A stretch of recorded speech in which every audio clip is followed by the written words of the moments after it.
Sure. Great. Come on over around,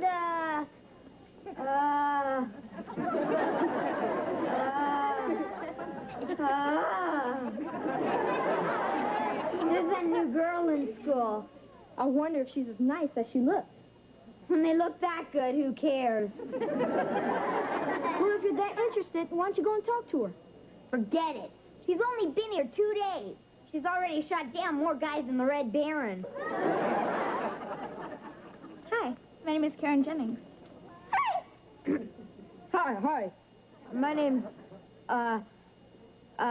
You're Jamie Lawson. Right. It was on the tip of my tongue. How'd you know my name? Oh, I know everything about you, Jamie. Ooh. I know you live around the corner from me. I know my dad's your dad's new boss at United Robotronics. And I also know that you're just my kind of guy. Whoa! Like to go for some pizza after school, cutie? Yay! Okay, good. I'll come by your house after school. See you later, handsome. Yow! I can't believe it. Out of every guy in school, she picked me. It's incredible. Boy, now I know what they mean when they say, love is blind. Yeah.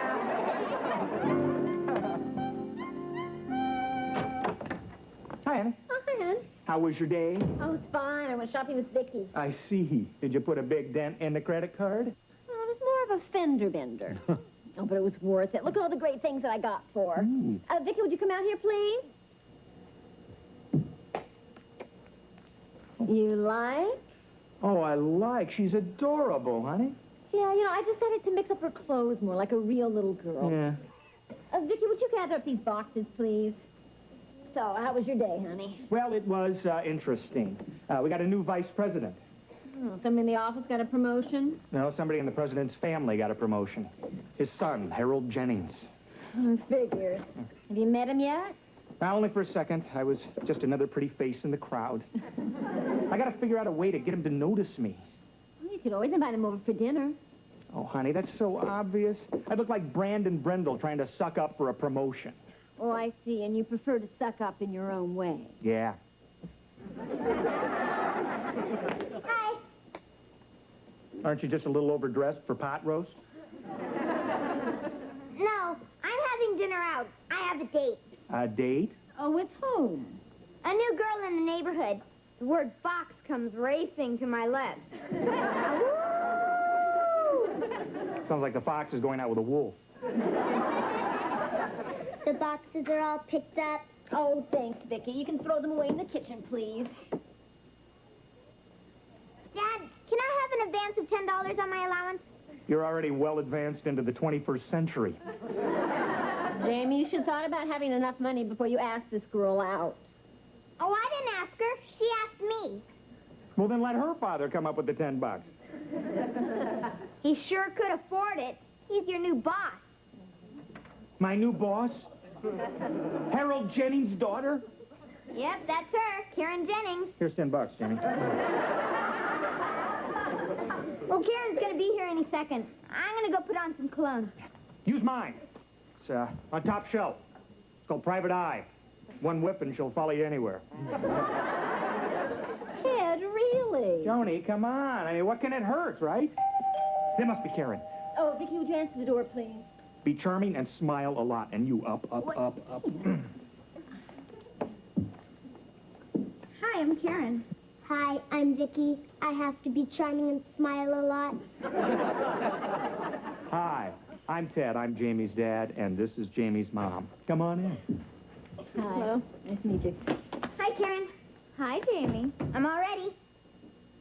I like your cologne. One with, and you'll follow him anywhere. She's always making little jokes. Yeah. Well, you kids have a good time, huh? Have a good time. Have a great time. Have a wonderful time. Have the time of your young life. Go on.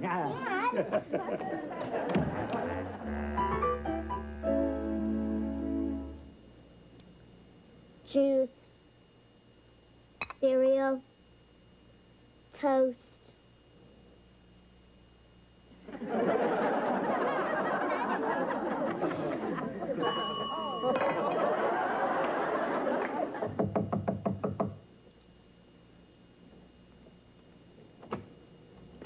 Hi, Vicki. Hi, Karen. I have something for Jamie. Is he awake yet? Not yet. I was just going to wake him up for breakfast. No, don't. Let me do that. I'll surprise him. It'll be fun to serve my man breakfast in bed.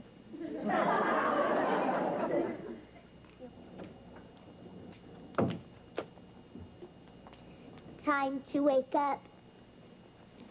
I can get up whenever I want. It's Saturday. Time to get up.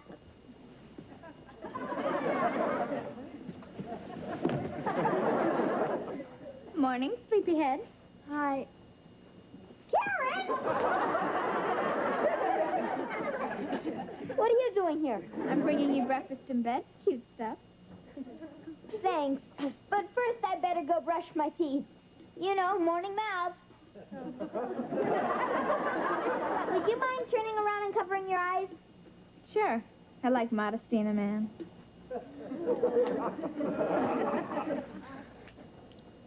Cute PJs. Vicki, bring me my robe and slippers, please. Hi, Vicki. Hi, Harriet. Who's that? That's Karen Jennings. The word box comes racing to my lips. And what is that? That's Harriet Brindle, our neighbor and favorite peeping tomboy. What are you doing in my man's bedroom? Get lost, button nose. I moved in on you and I'm here to stay. You can turn off the lights. The party's over. That's what you think, Eaglebeak. I'm small, but I'm dangerous. Sort of like a warthog. Besides, I've got Jamie right under my thumb. My dad is his dad's boss. Well, if you don't want to get your dad fired, you better beat it. Because my dad's your dad's new boss. Is that a threat? Yes. Just checking. See ya. Hi. The Big J's back. Miss me? I sure did, dimple cheeks. I brought you something. Oh, a ring? Uh-huh. Does this mean we're going steady? No. It means we're engaged to be married. Married? I don't think we could live on my allowance. I mean when we're old enough. There isn't anybody else, is there? Nope. You're numero uno. You're the queen bee and I live for your sting. Good. Because if you ever do look at another woman ever in your life, you're dead meat, Buster. Turn out the lights. The party's over.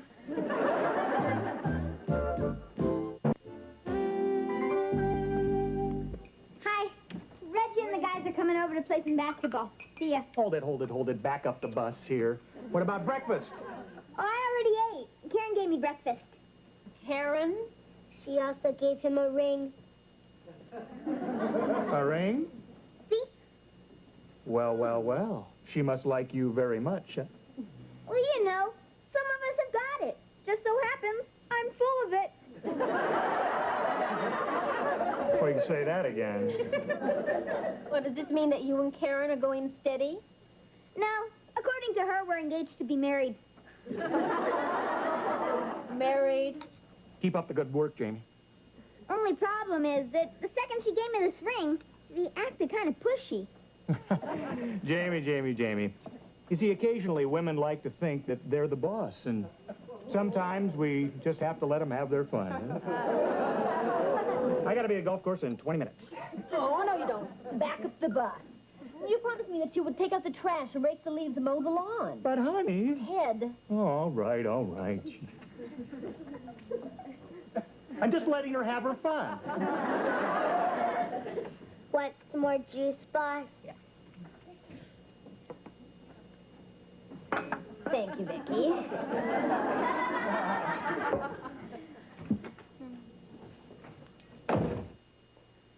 Hey, Jamie. Hey, Reg. Ready for a little 2-on-2? Are you kidding? Watch this. He's on your team. Hi, Jamie. Hi, guys. Hi. Not now, Harriet. We're playing basketball. That's okay. I'll just be our cheerleader. Jamie, he's divine. He can slam dunk me anytime. Harriet, go fly south. Take your rascals and your mouth.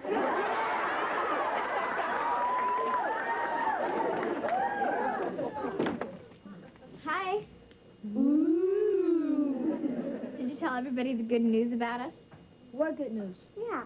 Jamie and I are engaged to be married. Whoa! Jamie, you can't marry her. She has money, looks, and brains. You two have nothing in common. Why don't you take a hike, bird legs? Bird legs, you should talk. Bird brains. You all can leave now. Jamie and I wish to be alone. Hey, you can't kick us out, little mama. We came over here to play basketball, and we're not leaving unless Jamie tells us to leave. Right, Jamie? Right. You can leave now. Go ahead, guys. Why? Boy, Jamie, the way you let her lead you around like that. You ought to take that ring off your finger and wear it in your nose. Karen, you shouldn't do that to me in front of the guys. It's embarrassing. It's just that I'm so jealous. I want to have you all to myself, handsome. I have important things to discuss with you. Vicky, we want to be alone. Mom told me to water the plants. Maybe you should water the plants some other time. Get lost, button nose. I'm here to stay. I like the way Vicky stands up to a man. She reminds me of me. Okay, Karen. What was so important that you had to discuss with me? Your future. You're going to be a doctor. Why? Because my mother said so. She says a man has to provide a woman with the bare necessities of life. What bare necessities? The 3 M's. Money, mansion, and a Mercedes. Right, Vicky? Right, Eaglebeak. Karen, isn't that asking a lot? Yes, but I'm worth it. What are you, a spineless wimp? Vicky, I'm going to make a man out of him whether he likes it or not. You're dead meat, Buster.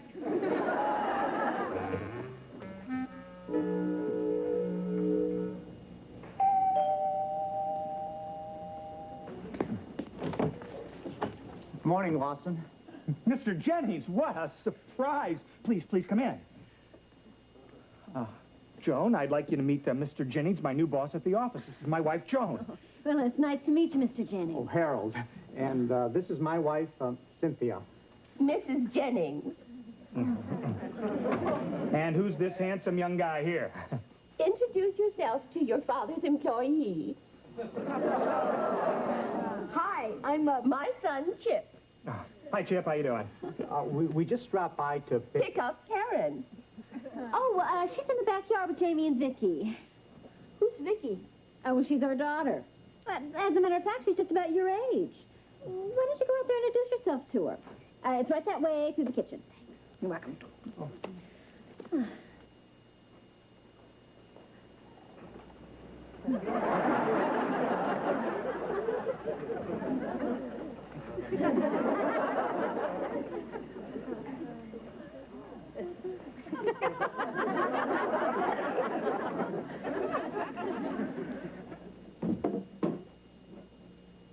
Oh, hi. I'm Chip, Karen's brother. Hi, I'm Vicky, Jamie's sister. Wow, you're pretty. I'm also adorable. I'll say, I can feel sparks between us already. Sparks between us. You can feel them too? Can I kiss you on the cheek? You can kiss me on the cheek.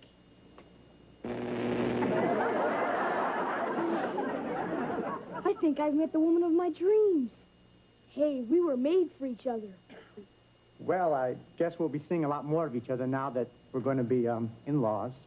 In-laws? Oh, yeah, Jamie showed us the ring. That's really...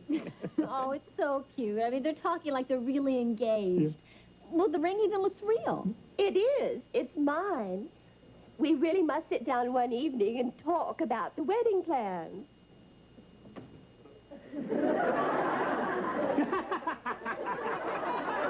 Your wife has a great sense of humor. No, she doesn't. I'm quite serious about the wedding plans. Well, Mrs. Jennings, the idea of two 12-year-olds getting engaged is ridiculous. Ted, Joan, let me explain. You Harold, stop monopolizing the conversation. There's a tradition in our families. Both our parents and our grandparents and our great-grandparents all married their childhood sweethearts. I'm proud to say there has never been a divorce yet. True, Harold? Too true. All are happy marriages. Right. Happy. My daughter has chosen your son, and they too shall have a happy marriage when they come of age. And you share her views, Harold? Well, in my opinion, Harold, dear, when I want your opinion, I'll give you one. Naturally, any family that my daughter marries into should be on a social and financial level compatible to ours. Regrettably, you're not. But I've generously decided to have Harold help your situation. To raise us up from the slums, as it were. There's a vice presidency in your future, Mr. Lawson. Now that that's out of the way, congratulations. You've married into a wonderfully warm and beloved family. Well, there are just a couple of little things that I'd like to say here. Oh, more than a couple. Hello, Mother. Hi, Father. Hi, darling. And this must be my future son-in-law. Ted, you were about to say something? I certainly was. About this marriage business. Mom, Dad, this is Jamie's sister, Vicky. She's really neat. Can I marry her? We were made for each other. Of course you can marry her, Chip. You can have anything you want. You hear that, Vicky? We're gonna get married. You have to give me the 3 M's. Money, mansion, and a Mercedes. Huh? What are you, a spineless wimp? I'm gonna make a man out of you whether you like it or not. I like that girl. Harold, let's make it a double wedding. Mrs. Jennings, by the time that they're old enough to get married, the only thing that's going to be double is your chin. You see, there's a tradition in this family, too. It's called marrying the one you love. And only when you're mature enough to know something about life. This is all nonsense. There will be no engagements and no weddings. All right. Well, if that's your attitude, you can just kiss your vice presidency goodbye. Come, children. Come, Harold. Great. Now we gotta start all over again with another spineless wimp. Mr. Jennings, listen, I'm really sorry. I didn't mean to talk to your wife like that. Don't be sorry. I mean, I loved it. What? That was the first time anybody ever stood up to Cynthia in her life. Including me. You're an inspiration. Harold, get out here this instant. Cynthia, go suck an egg!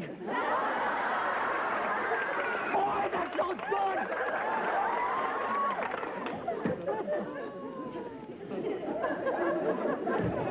I'm gonna go find some soap and get this ring off my finger.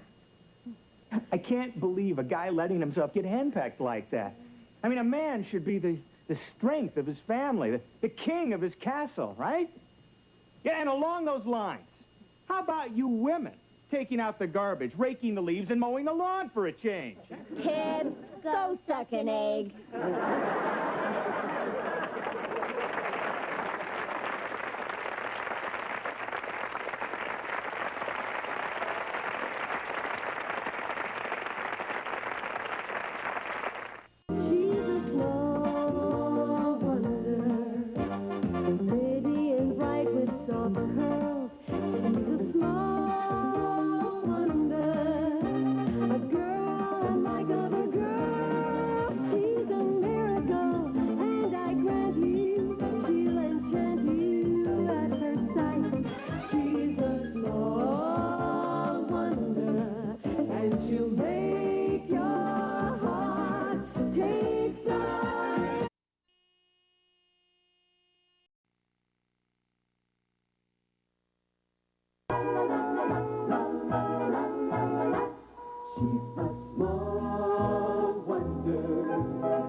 Microchips here and there. She's a small wonder. Brings love and laughter everywhere.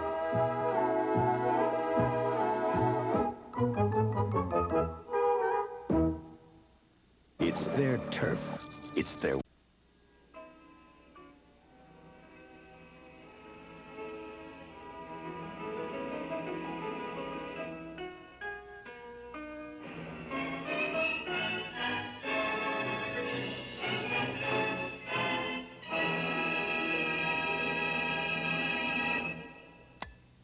What a great movie. The Wizard of Oz gets better every time I see it. Oh, I always cry when Dorothy gets back to Kansas. It's such a happy ending. It's such a happy ending.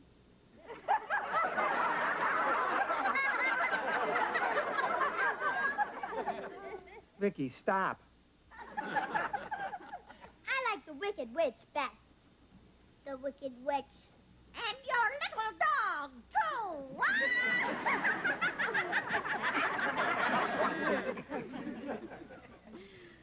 Oh, well, my favorite's the Tin Man. He finally got what he wanted, a heart. Mm.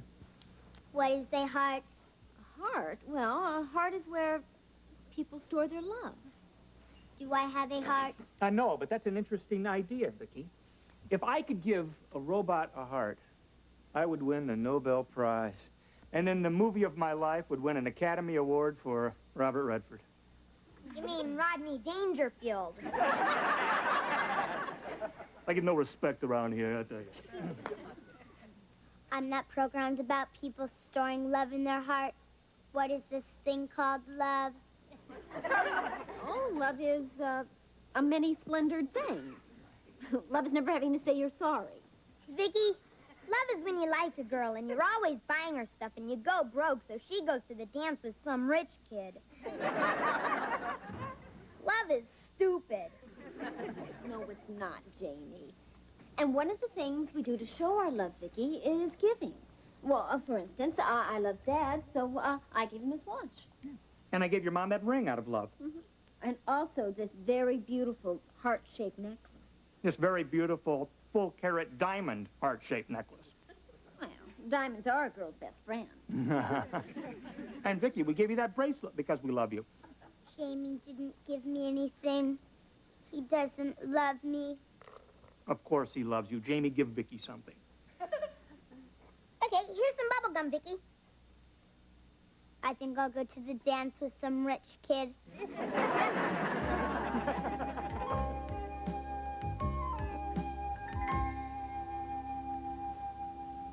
One. That's one more than last week. I can do a lot more than last week.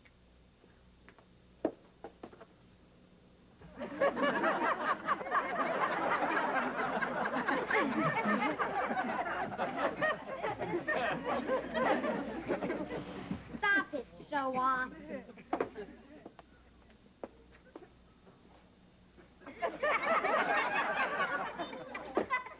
Goodbye, Harriet. Wait!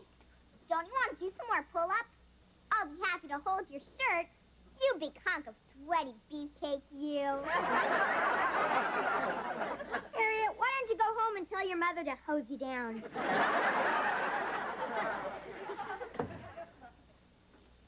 This is for you, Harriet.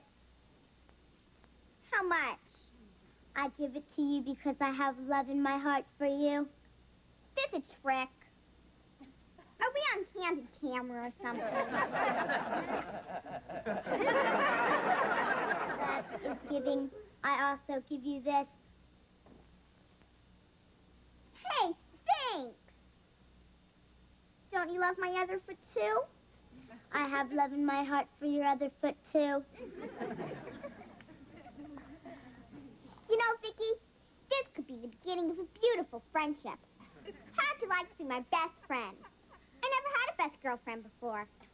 I never had a best girlfriend before. Oh, this is neat. We'll share each other's secrets. We'll wear each other's clothes. And when we're old, we'll buy a condo in Miami like the Golden Girls and treat men like playthings. Treat men like playthings. Come on, best friend. Let's go to my house and play.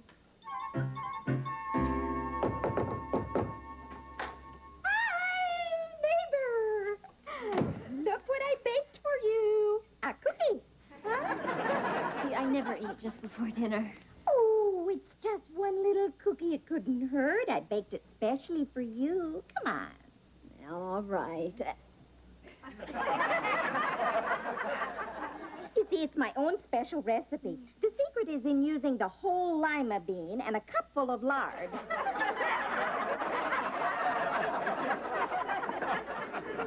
Tony, I can't tell you how pleased I am that our two daughters have become best friends. Well, they have. Isn't it wonderful? And you know, Joni, I'd like us to become best of friends, too. I've never had a best girlfriend. It would be ever so many loads of fun. Fun. Yeah, we'll be just like Kate and Allie. We'll share our innermost secrets and wear each other's clothes. You know, I have always admired that outfit that you're wearing. Oh, well, I'm not so sure that we're the same size. Oh, I'll just take it in a little around the hip.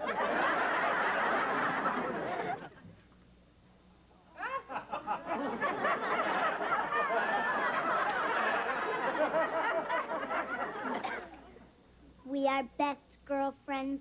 Oh, look, Joan, aren't they adorable? Vicky gave me her clothes. She has a big heart. Isn't that sweet? I give you this Why are you giving me a pot holder? to hold your pot. Come on, Vicky. I'll teach you how to wash my hair, do my nails, and peel my grapes. Wait a minute, what's going on here? My daughter suddenly broke out in freckles. Vicky and Harriet have become best friends. Yes, and that's not all the good news, Tedsy. Joni and I have become best friends, too. I am beside myself with glee, and in the bowling game of life, I've thrown a strike. And we've thrown a gutter ball. I can't tell you how good it is to have close friends that you can share things with, especially in times of great crisis. What crisis? Oh, I don't want to talk about it. I want to talk about happy things like rainbows and roses and baubles and bangles and bright copper kettles and killing my husband. Bonnie, did you and Brandon have a little tiff? World War II was a little tiff. The man is insanely jealous of me. He thinks that every man is after me. Can you believe that? Never in a million years. What? Who? He does? And no matter where I am, on the street or in the market or at mud wrestling. Incredible. And he goes absolutely bananas when I wear my Kelly green and hot pink polka dot bathing suit with a Peter Pan collar and bare midriff. Oh. Turn a few heads at the beach. Turn a few heads all the way around. Beauty is such a curse. It isn't my fault that men are attracted to me like moths to a flame. Or mold to a cheese. Why, even you, Ted. I've caught you at times looking at me very strangely. That's true, very strangely. See? You're doing it now. Oh, Joan, why couldn't I have been born more like you instead of like me? Bonnie, could you cry a little more to the left? I'm making my salad soggy. Bonnie. Listen, everything's gonna be okay. Joan and I will do everything we can to help you out. You will? Oh, of course. Oh, thank you. Thank you. I knew I could count on you. I'll just get Harriet and my things. What things? Oh, we'll just stay with our best friends until this whole ugliness blows over. Well, don't just stand there, Teddy. Get the rest of our bags.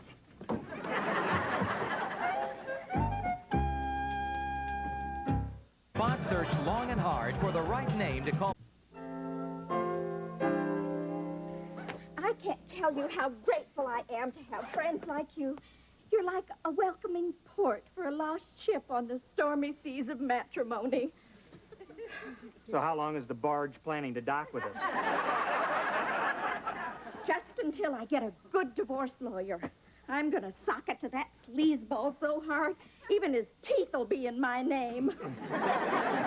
Bonnie, don't be hasty. Divorce is a very serious matter. Yes, Bonnie, you should try and forgive Brandon's jealousy and forget the fact that you're so fatally attractive. Oh, how can I? You know, there are times as I push my cart in the supermarket, I see men gazing at me. And they all share the same look in their eye. A look that says, who is this woman? Boy, I've said the same thing myself, Bonnie. But for Brandon to be so jealous can only mean that he loves you very much. And we think that you should go back to him. No. So, Bonnie, try to think of all the good times together, like when you first met. Brandon threw up in my car. Well, then think about something else. Think about your honeymoon.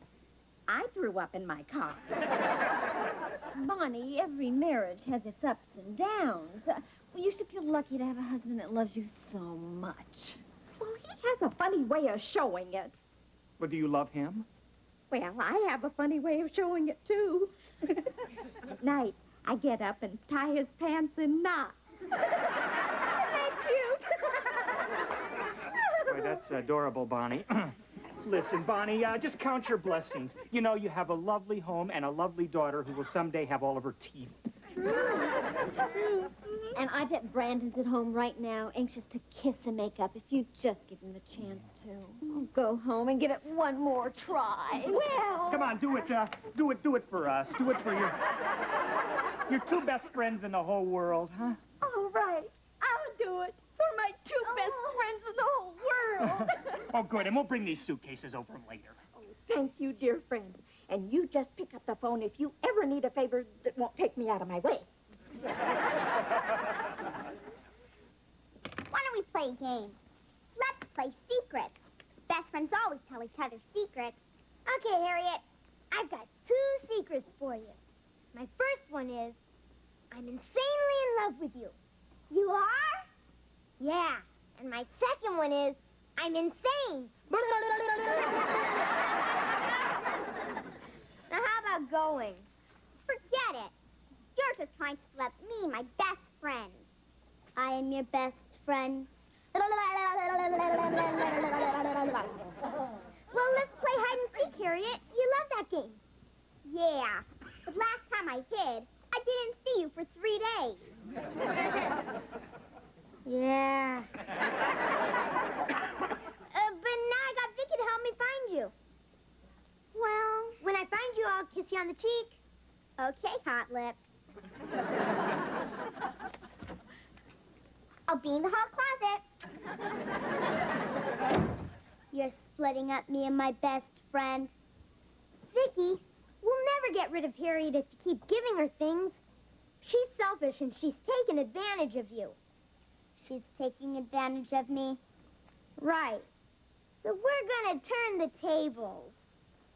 I'm gonna program you to be selfish and take advantage of her. You're dressed like Harriet. Now you're gonna act like the little stinker. Okay, Hot Lips? Thank goodness we talked Bonnie into going back to Brandon. Oh, can you imagine anything worse than having her living with us? Yes. I cannot live with that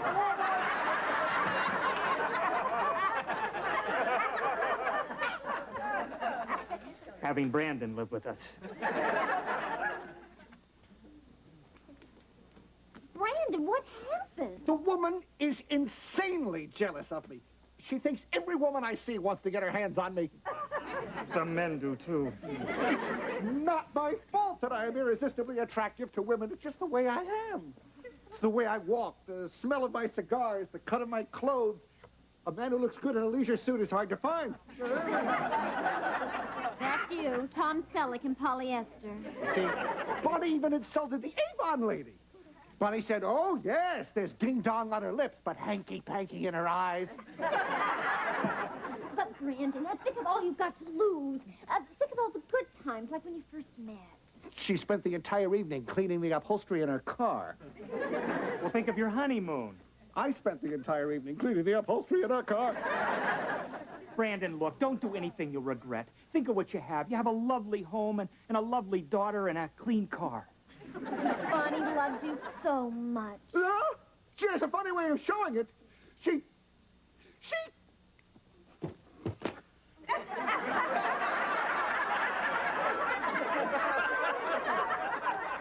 Of course, I have a funny way of showing it, too. I rearranged the furniture so that when she sits, she misses the chair. That proves it. People like you and Bonnie deserve each other. Boy, that's for sure. And think of all the years that you've invested in your marriage. So what? And what's life without sharing it with someone? Who cares? If you and Bonnie split, the IRS taxes single people a lot more than it taxes married people. You think she'll take me back? I can grovel if I have to. Now you're making sense. Oh, I bet Bonnie's at home right now, waiting with open arms and lima bean and lard cookies. My favorite. Gee, thanks, guys. Thanks for the talk. You're real friends. What a guy. And what a gal. Next to Bonnie, you are the greatest.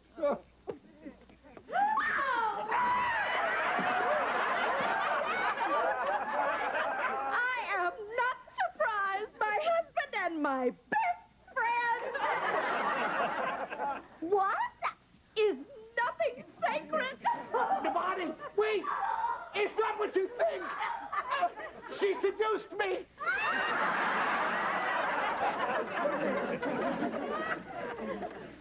You got all that, Vicky? You remember everything I told you? Got it. I'm going to be a little stinker like Harriet. Hey, what are you guys doing? I've been hiding in that closet so long I've got mothball breath. Sorry, Harriet. We lost track of time because Vicky so generously gave you our clock. Well, I don't want to play anymore. I'm going home. Not so fast, little stinker. What? I want my clock back. No more Mr. Nice Guy. But I thought we were best friends. Perhaps saw that love in your heart. I'm taking that too. Never seen anyone so selfish. If you want to stay my friend, you better apologize right now. Love is never having to say you're sorry. I also want my bracelet back and my clothes and everything else. Well, you got it. Here. Harriet, don't undress here. I just ate. Don't be sorry, Vicky. Don't come crawling to my condo door in Miami when you're old and want to borrow a cup of denture cream. You did it, Vicky. You got rid of Harriet. You see, being selfish isn't all bad. I gave you my ring. That's right, I got it here right on my little finger. I want it back. I only meant that for Harriet, not for me. I want it back. Okay, later. I need some soap to get it off. I want it back now.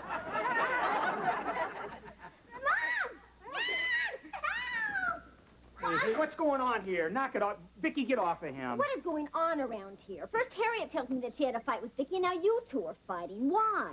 Vicky wanted her ring back. We got rid of the little stinker. Being selfish isn't all bad. And where'd you get that piece of advice? From this little stinker. Well, that's not true, Vicky. Being selfish is a terrible thing. You can't be selfish and have love in your heart. You're confusing my random access memory. You said for me to have a heart, I must show love and give. Jamie says I must be selfish and take. Now I have no friend and no heart. Vicky, I only said that to get Harriet out of here. I really didn't mean it. Giving is much better. I already gave. Now can I have a heart like the Tin Man in The Wizard of Oz? Well, no, Vicky, sorry. I want a heart. Ted, can't you do something? Yeah, Dad. I feel sorry for her. Well, I just wouldn't know what to do. Wait, I know what to do. I've got a perfect heart for you, Vicky. There. Now you've got a heart. Do you like it? I like it. Diamonds are a girl's best friend.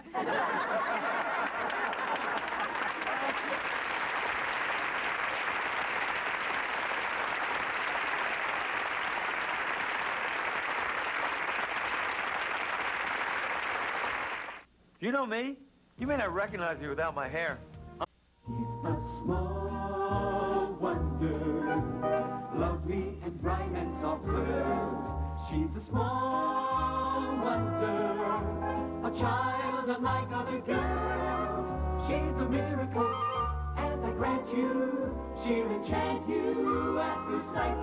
She's a small wonder, brings love and laughter everywhere.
While you're eating out.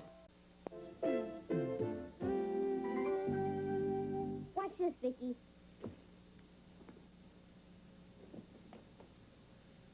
Pretty good, huh? Pretty good. Watch this.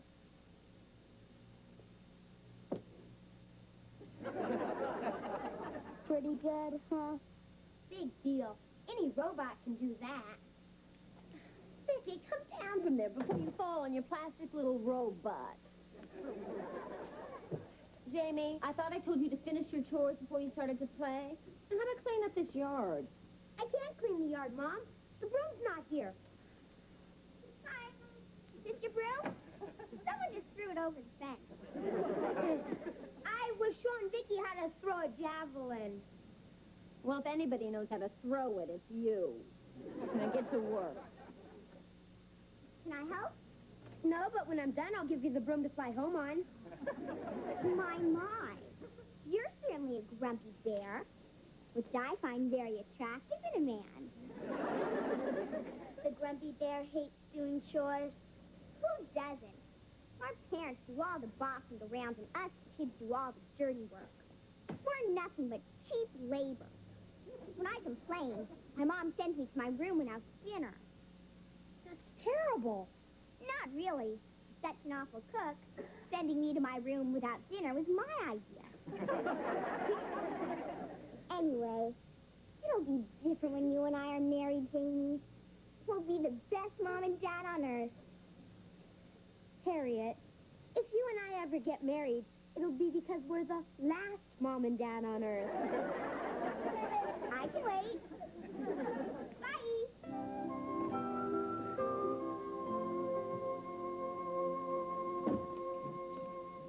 Hi. Hi. Bad day, huh? How can you tell? A kiss on the cheek usually means a bad day at work or garlic toast at lunch. Well, our union's got a new contract coming up, and the guys at United Robotronics have chosen me to represent them at the bargaining table starting tomorrow. Congratulations. But that's good news. Yeah, the bad news is management is being represented by our slimy, pea-brained neighbor. Brandon Brindle. What do you want, Brandon? You had garlic toast for lunch. Teddy boy, I just want you to know up front, there's no hard feelings. Just because I'm going to crush you tomorrow at the bargaining table doesn't mean we can't be friends. Well, of course not, Brandon. There are much better reasons why we can't be friends. Oh, good, Teddy. Keep that sense of humor. You're going to need it. Oh, it would be so embarrassing to see you sitting there sniveling, begging.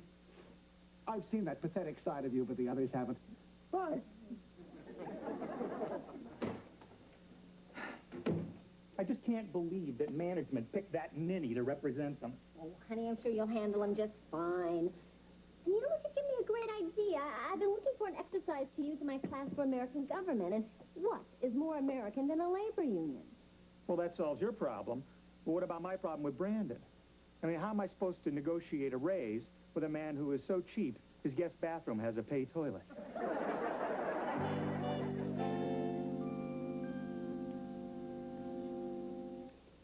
Oh, the whole point of a labor union is for workers to have an organization that speaks for them as a whole.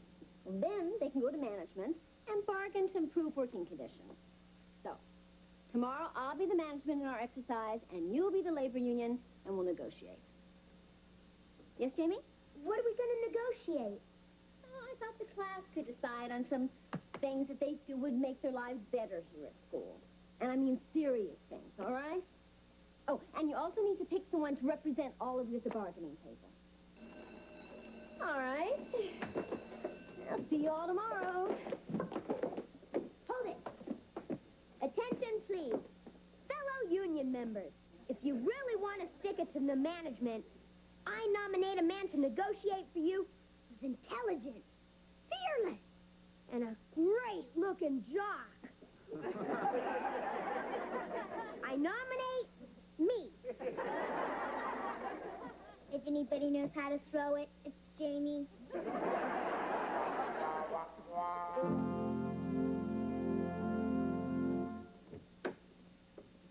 Hi. Hi. Oh, did your union pick its negotiating team? Yeah, they chose us. Tomorrow we'll really stick it to management. That's so. Well, how about you two negotiating yourself into the kitchen, setting the table for dinner, huh? Hey, make a note of that, Vicky. Management trying to bribe labor with kisses. Got it. No kisses for management. Hi. Hi. Are you management? No, I'm labor. Then it's okay to kiss me. How did the negotiations go with Brandon? Terrible, frustrating, the worst. My, you're certainly a grumpy bear. Which I find very attractive in a man.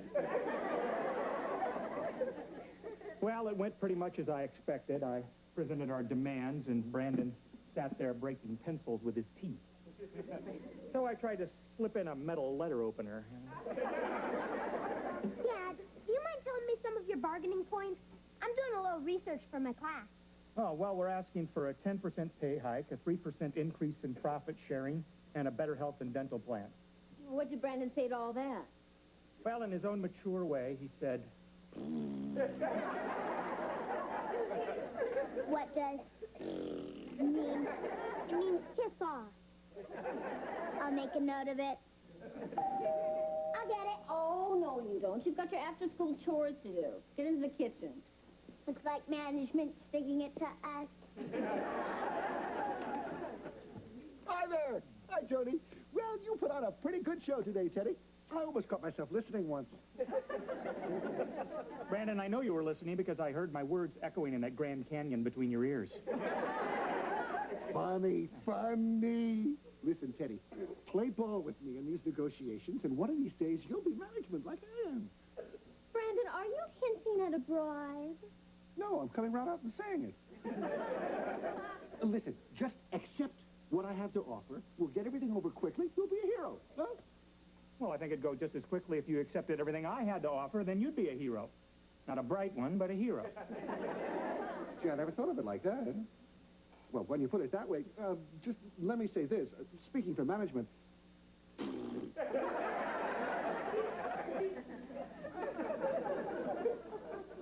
Well, you have to admit he's eloquent. Labor says dinner's in the oven. Thank you, Vicky. Well, Brandon better shape up or we'll put up a fight that he'll never forget. We're going to stand firm and united, and if he tries to push us against the wall, we will strike. That's the spirit, honey. And if he thinks I'm kidding, he can go suck canal water. When I'm through with him, he's going to be eating crow. You feel better now? No. What's for dinner, Vicky? Stuffed cabbage, but if you want, I can go stuff a crow. Good. Make a note of that one. Will the class please be seated? Will the negotiating team come to the bargaining table? Has labor completed a list of its demands? Yes, ma'am.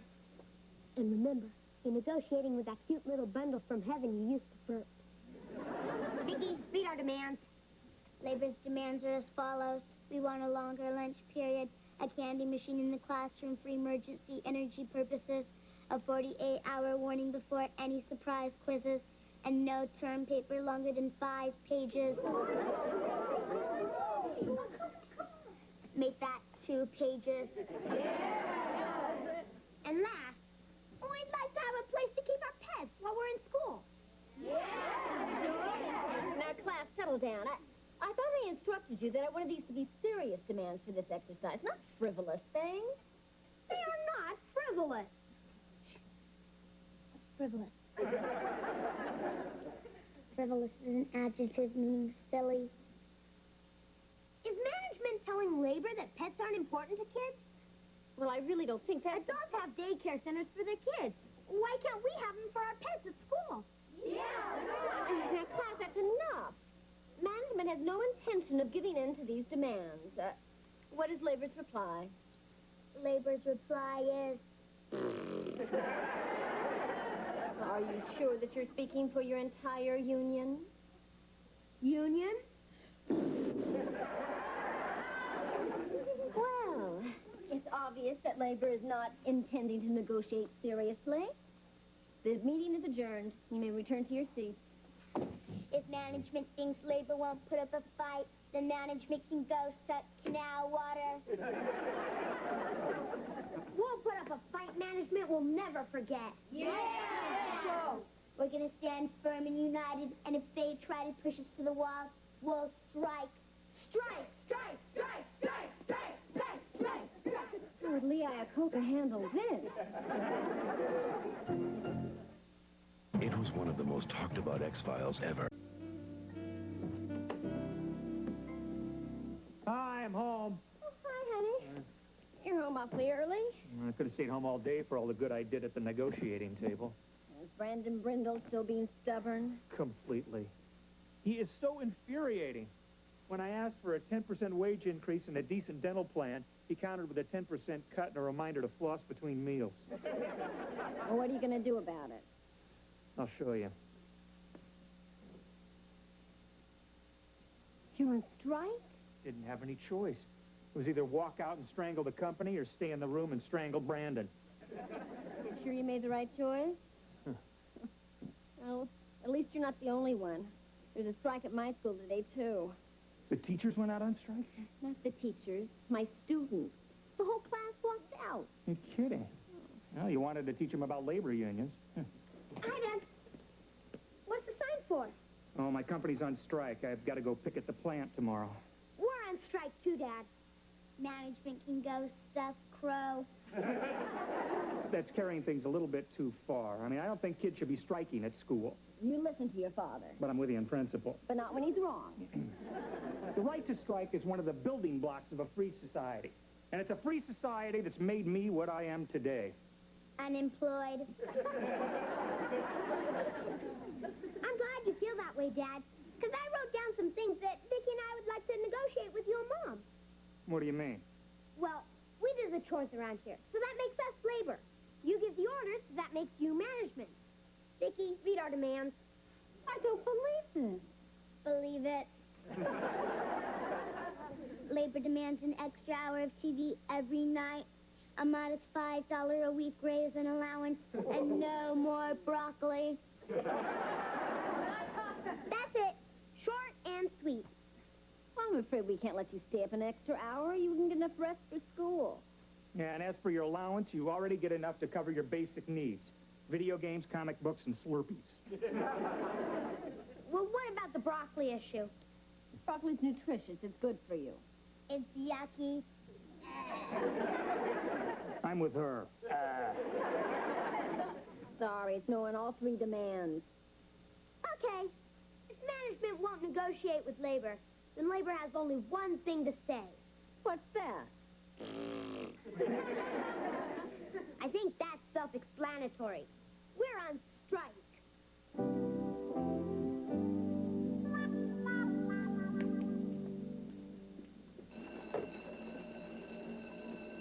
All right, you've made your point. Come into the classroom. It's over. They say it ain't over till the fat lady sings. I mean it, kids. Come into the classroom. Is management ready to negotiate, Mrs. Lawson? I told you I'm not going to discuss your silly demands. But it's not fair. You said you wanted us to learn about unions and bargaining and all that stuff, didn't you? Well, yeah. And how do you expect us to learn if you won't let us do what you're trying to teach us? No talk, we walk. Strike! Strike! Strike! Strike! Strike! Strike! Strike! Pull it! Pull it!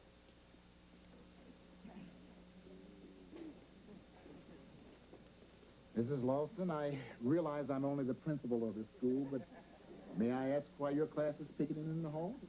Or is that being too pushy? Well, Mr. Bryan, it is kind of hard to say. Give it a shot. They're on strike. Strike? Can we talk? Miss Lawson, this better be good. Well, if you recall, Mr. Bryan, I cleared this class assignment with you on labor unions yesterday. Yes, but I don't recall giving my approval for a strike. That was their own idea. Mr. Bryan, I know this is a little extreme, but I think they're about to learn an important lesson here. I would really appreciate it if you just let me play this out a little longer. Well, okay. Thank you, Mr. Bryan. Now, would you get them back into the classroom before the whole school joins them and we end up on 60 Minutes? Boys and girls, will you please come into the classroom? Management is ready to negotiate your demands. Yeah!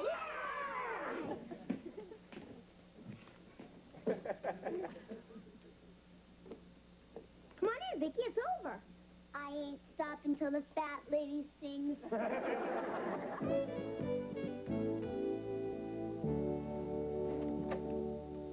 Oh, hi. Hi. How's it on the picket line? Honey, it was so hot out there, my feet feel like baked potatoes. How about something nice and cold to drink? Oh, great. And some sour cream and chives for my feet. So how's your strike going? Oh, I'm thrilled to say that it was all settled. Had to do a little compromising, though. The kids wanted to have a daycare center for their pets. Oh, what'd you work out? I said no, but they could have a pet show once a month, and that I would donate the papers to cover the floors. Boy, you're a great negotiator, honey. I should try that with Brandon. Nah, he'd never use a newspaper.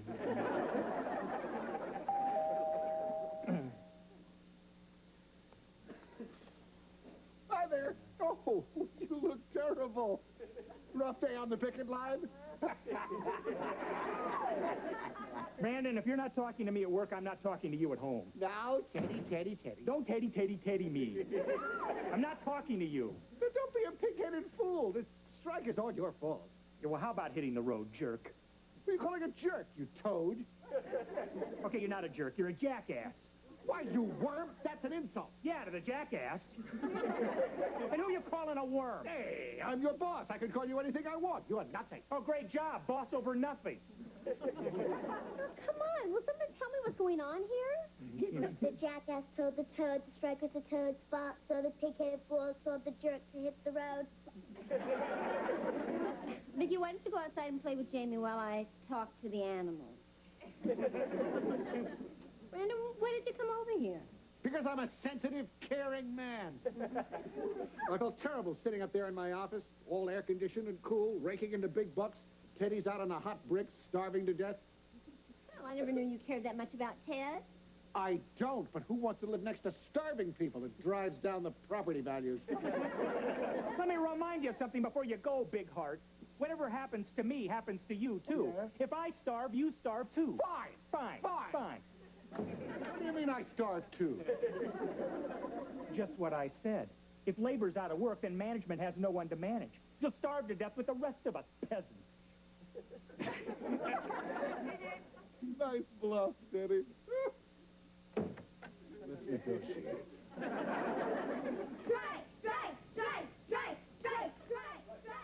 What's that noise? Sounds like it's coming from the backyard.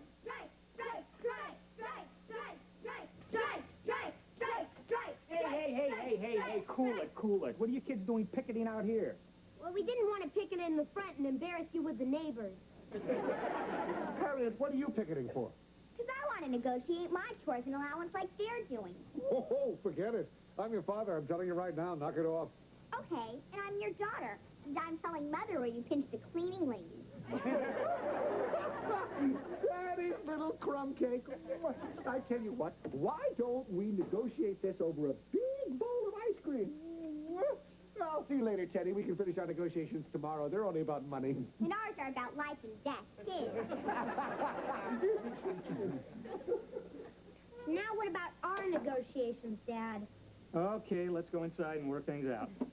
All right.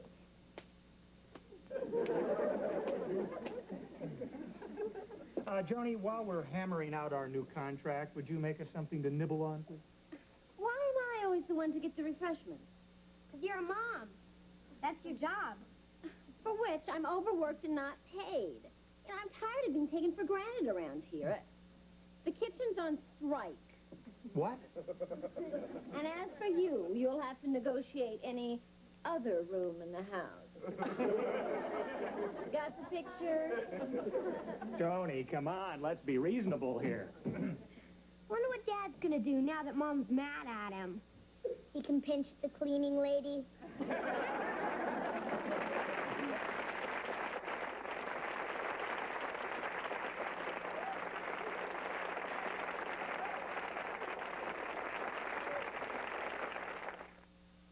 You know, when the car...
father's sports coat is all creased. Vicky, would you go get the iron and steam up these wrinkles? I don't need the iron.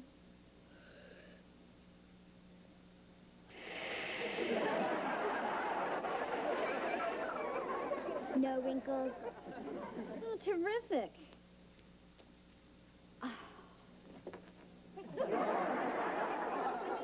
Your dad's going to appreciate this. Oh, at least you got the wrinkles out. He hates wrinkles. I have more steam for his face.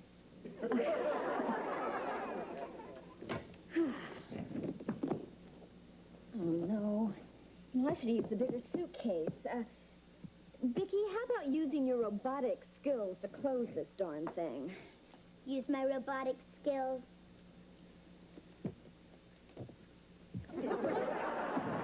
The darn thing's closed. Thanks a million. Now, how about going and checking that roast in the oven? Oh, and don't throw it out. Chocolate syrup, jelly beans, licorice, cherry cola, ice cream.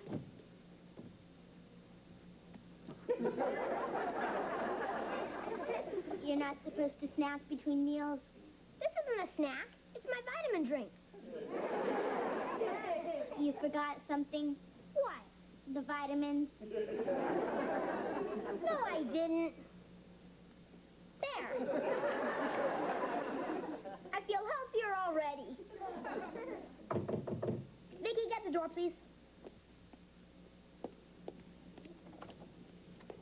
Hi. Hi. Oh, if it isn't Dream Hunk, the love of my life. You're right. It isn't. You know, Dimples, you really shouldn't play so hard to get. I'm not playing hard to get, Harriet. I'm playing impossible to get. That stupid sugar bear. Need something sweet. You wouldn't act that way if you knew how rich I was gonna be. Yeah, sure, Harriet. I mean it, but I'm not allowed to talk about it, so don't ask. Okay, I won't ask. Ask! Okay. How are you gonna get rich? Well, if you insist. My father's going to be president of a giant company, and we're gonna make millions. Well, I'm happy for you, Harriet. I'm happier for you. You can marry me for my money. Harriet, I wouldn't marry you for the Bank of America's money. That stupid sugar bear. Can't you just see us? Sitting on our big veranda, sipping mint juleps, watching the field hands, and eating sushi. Sushi? Of course. That's what everybody eats in Japan. And my dad's new job is in Tokyo. You're moving to Tokyo? Oh, don't worry. When I'm settled, I'll send for you. You can be my mail-order groom. You'll need a big envelope. Harriet, if this is true, it's the happiest day of my life. Because I'm going to be rich? No, because you're moving to Tokyo. Well, I'll believe it when you're gone. Meanwhile, sayonara, baby. What am I going to do with him, Vicky? I can't even buy his love. You can always do what Amanda did. Who's Amanda? Amanda Worthington on that morning soap opera, The Young and the Tasteless. When Gerald left her, Amanda told everybody she was eloping with Hector the gardener. But when Gerald found out about it, he came back to her. And did they live happily ever after? No, she shot him. Hector buried him in the garden. Well, at least you can go out every day and water him. See ya. Vicky, Dad's about ready to leave for the airport. Come on. Honey, I hope you enjoy your trip to Texas. Well, thanks a lot, honey. But it looks like I'm going to have to be moseying along now. Well, Jamie, I'm going to leave you in charge of the old corral here. Look after the women folk and the cattle. I won't let him stampede, Pa. And that goes for the cattle, too. Good. Shouldn't take me more than a few days to wrap up business, honey. Okay, honey. He means the big honey. Hey, what's this? You left something out. I forgot. What's this for? A short trip? No, it's a new coat for Jamie. Oh, it's just like mine. It is yours. What? Oh, that must be the taxi. Vicky, would you get the door, please? And Ted, you be careful, all right? Tell that to the pilot. Oh, hi, Vicky. Hi, taxi. Jamie, why don't you and Vicky take the luggage out? Let me know when the taxi's here, okay? Sure, partner. Let's go, varmint. Kid, I have the greatest news. It is so big, it is so fat, you'll never guess in a million years what it is. You're going to be president of a giant company and have more monies than the Bank of America. Good guess. But you'll never guess where I'm going to do Your it. new job is in Tokyo, and you're going to eat sushi sitting on your big veranda.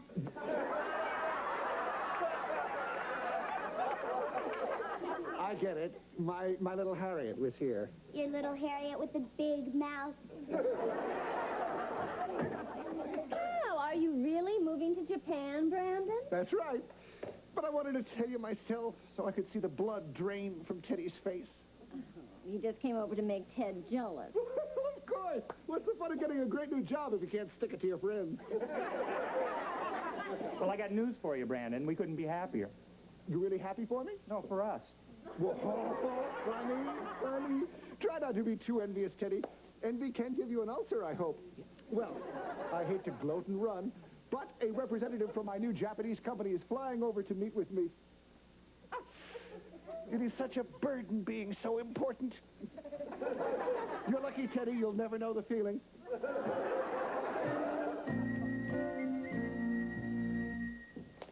Mom said for you to help me set the table for dinner. She meant Jamie the kid. Dad said I'm now the man of the house. And when Dad's the man of the house, this is what he does. And this is what Mom does. Grab your ear. What? Grab your ear. Hey, what's going on with you two? I'm teaching Jamie how to be the man of the house.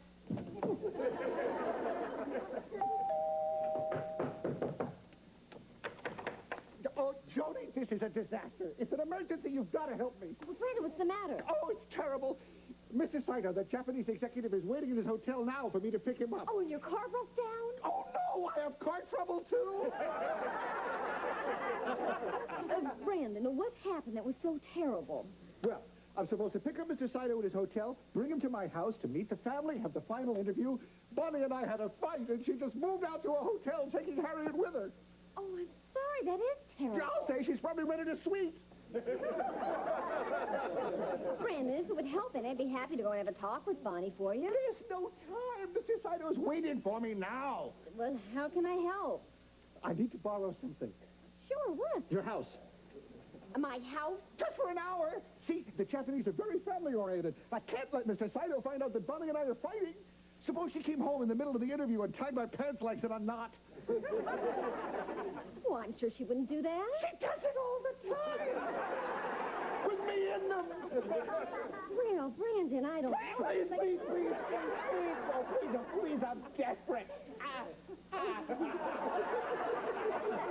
Okay, Brandon. I hate it when you beg. I do, too. But it's so effective. Thank you, Joni. Thank you. Oh, while I'm down here, there are two other teensy-weensy little things I need. What are those? A wife and a daughter. What? You have a wife and a daughter. I mean ones that like me. You and Vicky could pretend to be Bonnie and Harriet, huh? Well, Brandon, it's out of the question. Please. The Japanese judge their executives as much on their families as they do on their ability, and I was counting on my family to clinch the deal since I have no ability. Brandon, couldn't you just tell them that Bonnie and Harriet had to leave suddenly? I can't risk it. I'd lose face. I promised him a wife and a kid. I have to deliver a wife and a kid. Well, what happens when you get the job and you go to Japan and you've got a different wife and kid? He'll never know the difference. It Japanese, we all look alike. Besides, I'll bring you something that'll help disguise you. Oh, I don't know, Brandon. Please, Joni, it's not just for me. It's for you and Ted, too. How? Well, for one thing, I will see to it that when I leave, Teddy takes over my old job as management. Brandon, I don't think so. I know what's stopping you. You think if I get this job, you'll lose me as a neighbor. I'll do it. On the next Home Improvement, The Problem. Vicky, give me a Larry Bird. 2 points. Hi, have you guys seen my dad? He's a tall man with gravy stains on his shirt. That's him, all right. Is he here? Nope. Well, if you see him, my mom sent me from the hotel with a message. Hotel? Yeah, my mom and dad had a fight, so we moved into a hotel. Oh, that's too bad. No, it's all right. We took it sweet. Besides, they always make up. I think that's what keeps them together, their mutual interest and hostility. What's their message, Harriet? My mom said to tell him. Hey, Liverlips, if you touch our bank book, you're going to be wearing your ears around your ankles. And I'm not kidding, Buffalo Breath. Sounds like they had a pretty good fight. One of their best. You should have heard my dad. Maybe you better not go to Japan, Tubbo. It's only a small island. You'll sink it. When you and I are married, Janie, we'll never fight as long as you keep repeating those 2 magic words. What's that? Yes, dear. Oh, good kids, I need your help. Sure, Mom. Brandon Brindle is bringing this Japanese gentleman over that's interviewing him for the new job. And we've got to act like we're Brandon's family and that we love him. Tom, that's not just acting. That's Academy Award time. Academy Award time. In accepting this Oscar, I'd like to thank all the little people I stepped on to get here. You like me. You really like me. Why are we doing this, Mom? Oh, neighbors shaking nice things through each other. We're talking about the Brindles. And if we can get that clown that job, we'll get rid of them forever. Works for me. Good. Now, I'm going to be his wife, Bonnie, and Vicky, you're going to be Harriet. Think you can act like Harriet? If it isn't Dream Hunk, the love of my life. Ew! Down, you crazy arrestor set. Yes, dear. Ow. Well, Mom, if these 2 are Brindles, then who am I? You're Jamie Lawson, the boy next door. Great. I was born to play that part. Right this way, Mr. Saito. Welcome to my humble home. Yes, very humble. Won't you sit down? Can I get you something to drink? No, thank you. Bonnie. Oh, Bonnie, darling. The loved one is home with our distinguished visitor from the mysterious East. Honey, can I speak to you for a minute? Excuse me. Certainly, Buttercup. I am not Yes, you... Now, come on, baby. Look. Go on.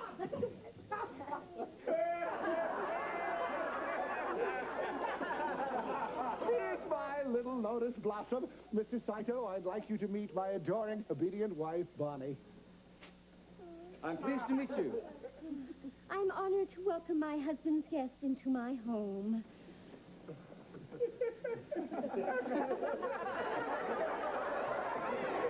Please, in Japan we have a 3-bow limit. Well, she's just like a Japanese wife. Mr. Saito has traveled a long way, Kissy Kim. Perhaps he'd like something to eat? Well, Hey, come on, no trouble, little guy. Sit down. What'll it be? Egg rolls, chop suey? Take one from column A, one from column B. Honorable husband, that is Chinese food. Mr. Saito is Japanese. Right. Well, you know, all that Oriental food looks alike. Mr. Saito, I had honorable daughter Harriet fix something special for you to make you feel at home. Harriet! Oh, Harriet! Mr. Brindle. Brindle, about the matter of your employment.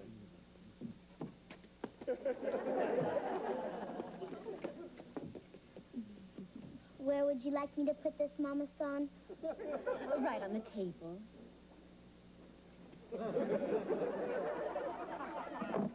Mr. Saito, I'd like you to meet our lovely daughter, Harriet. Hello. Please, stop. My back can't take it. Sorry, please sit down.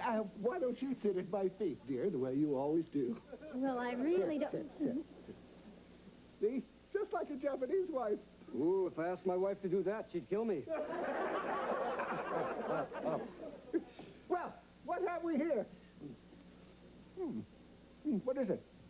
Raw octopus.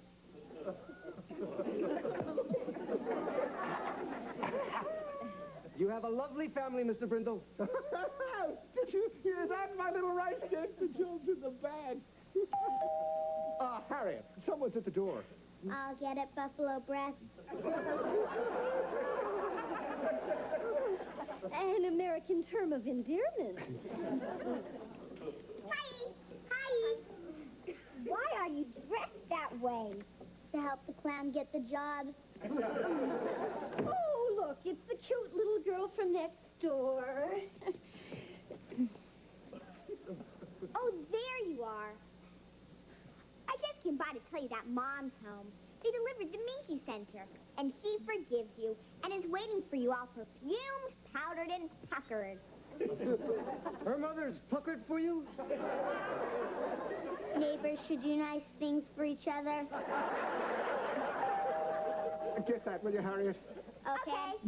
You meant me. No, I meant her. Right, Harriet? Right.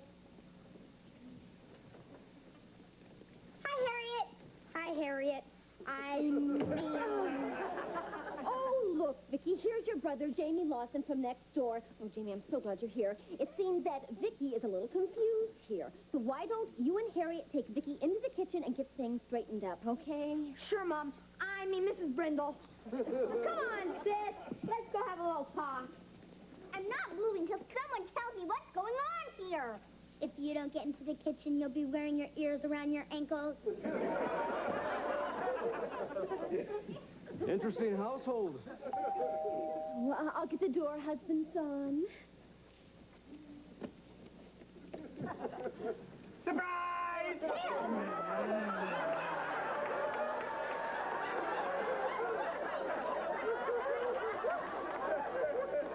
Who's that? That's Ted Lawson, our neighbor. You let him kiss your wife like that?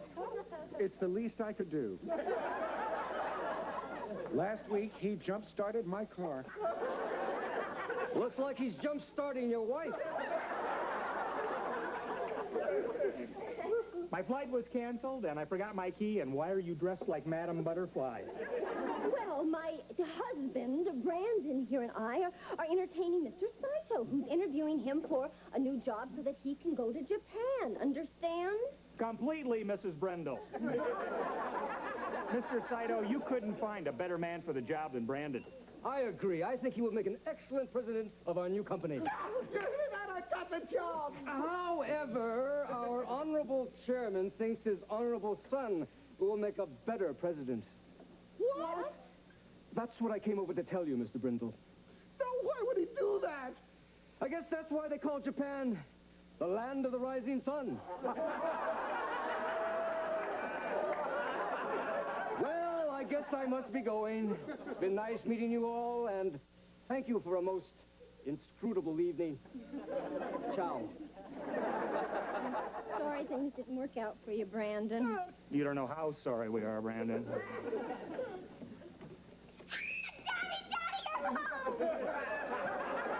Knock it off, Freckles. It's all over. I didn't get the job. We're not going to Japan. It's a disaster.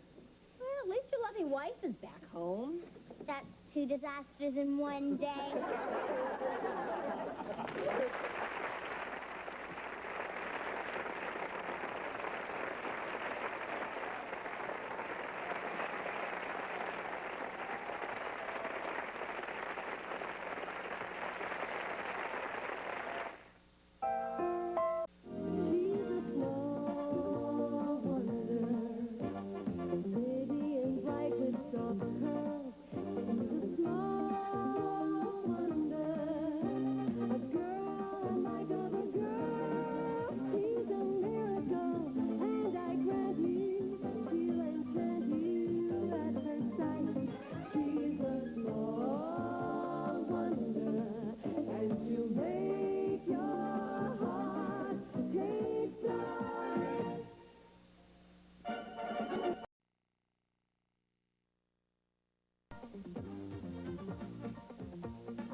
brew?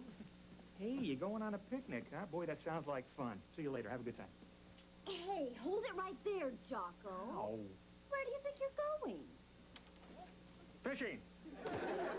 I mean, you promised to take us on a picnic today, remember? Saturday. Joni, today is the big club championship. I couldn't have planned a picnic. What do you think I am, stupid? You're the one who fishes with a golf club. Joni, this tournament only happens once a year. The guys are counting on me. It's very important. Please. Please. Please. I promise. The next thing the family wants to do together, I'll do it, no matter what it is. I promise, please. I promise, I promise, I promise, I promise, I promise. This is the man I'm supposed to model my life after? Please, please, please.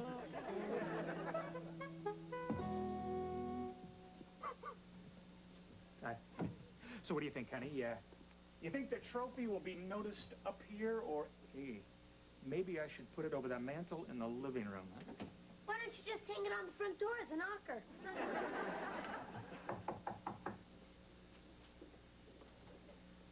Hi, please, please, no applause. I knew I'd be discovered sooner or later. I guess it's sooner. Good, see you later. Got this letter this morning from the TV show Beat Thy Neighbor. They want my family to try out for the show. Hey, I was watching that this morning. That's that funny show where the neighbors compete against each other in crazy contests. Yeah, to see which families can make the biggest fools of themselves. Right, my family's perfect for it. Here's the mail. Just one letter for you, Jocko. You get chosen for the show, Harriet. Oh, it's simple. At the end of each program, they tell you where to send a postcard if you want to be a contestant. So I sent one in, and they chose us. I bet it'll be fun. Fun? You call one family dressing up like ice cream cones and the other family trying to lick them clean fun? Well, I call it degrading. Family loses all dignity and self-respect. In our case, we've got nothing to lose. Bye. Bye. I don't believe this. Well, what is it? It says here we've been invited to try out for Beat Thy Neighbor. All right. All right, who submitted our name? I didn't do it. I didn't do it. I did it. Vicky, why'd you do it? The man on TV said to send in a postcard, so I did. Well, no way are we going to try out for that show. Dad, you promised. What did I promise? Please, please. I promise, I promise, I promise. The next time the family wants to do something, I'll do it. Oh, that promise. Well, I thought you meant like taking in a ball game, not swimming in chicken fat. Come on, you guys. Only a complete imbecile would go on Beat Thy Neighbor. Hi! I rest my case. Hi. My, you're looking well. For you. Nice trophy. Where'd you buy it? You probably heard we are going to be big TV stars, but don't worry, sweetheart, Bubby, we'll still keep in touch with the riffraff. Oh, I wish there was time for Calvin to design some really stunning outfits for our interviews. Calvin? Calvin Klein. We're very close, you know. I was responsible for his huge success in jeans. Oh, really? Oh, yes. Yes, I said to him, I said, Calvin, put the name on the behind, not on the fly. However, since the interview's tomorrow, I suppose we'll just have to buy something, off the rack. We got invited to try out for Beat Thy Neighbor, too. I'm not going to subject my family to all that embarrassment and ridicule. The grand prize is $50,000. Still, if it's done tastefully. All right, we're going to be TV stars. Don't worry, sweetheart, Booby. We'll still keep in touch with the riffraff.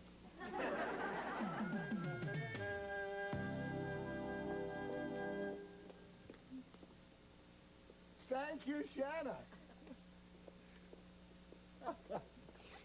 Now remember, act up. Pippy, bright, lots of personality, just like the host of the show, Guy Dwyer. Brendan, I don't have to act. That's the way I am naturally. Effervescent. Hi, Brindles. I'm Guy Dwyer. Hi, Guy. Sorry I'm late, gang, but you know what? somebody stole my brand new car! Oh, what a shame, but of course it was insured. No! You know, I like your sincerity. Yes, I see you're exactly the kind of people I want on my TV show. You're happy? Fun loving? Oh. Want to come on the show to have a good time? Not just there to make the money. Money? You give away money? We had no idea. You wouldn't believe the hard luck stories I get from people pretending to be down and out just to come on my show to make a buck. That's disgusting. Well, I've already picked one of the two families to be on the show, and that's the Gumps. And I would really like that other family to be the Brindle Blank. However, I still have to interview one more family from your neighborhood, and that's the Lawsons. They're a wonderful family. You can't tell right away because they're so boring. Well, in that case, you stay by your phone because you may get a chance to Be my neighbor! feel good. Bye, Brindle! Bye, guys! Yeah. Ah. Looks like it's either us or the Lawsons, Daddy. Well, don't just sit there, Hotshot. What are we going to do about Mr. and Mrs. Whitebread and their two little crumbs? Leave it to me. Have you ever known me to be at a loss for something underhanded?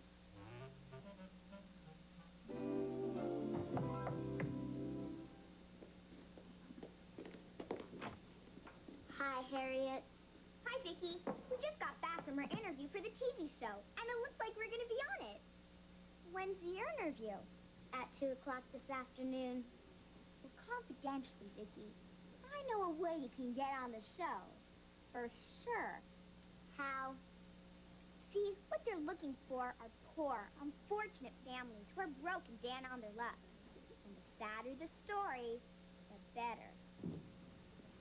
Oh, hi, Harriet. Oh, hi, Mr. Lawson. Nice chatting with you, Vicky. Bye. What'd she want? She said they had their interview, and it looks like they're going to be on the TV show. I wonder how those clowns got picked. Well, confidentially, Harriet said they're looking for poor, unfortunate families who are broke and down on their luck. Oh? And the sadder the story, the better. Sadder the better, huh? You know what, Vicky?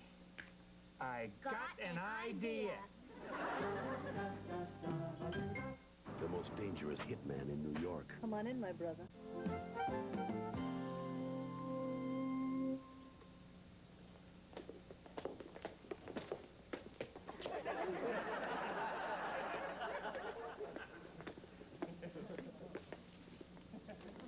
Hi, Mr. Dwyer. We're the Lawsons. Oh, hi there! Awesome. Hi, guys. Forgive me for staring. Yeah, well, please sit down.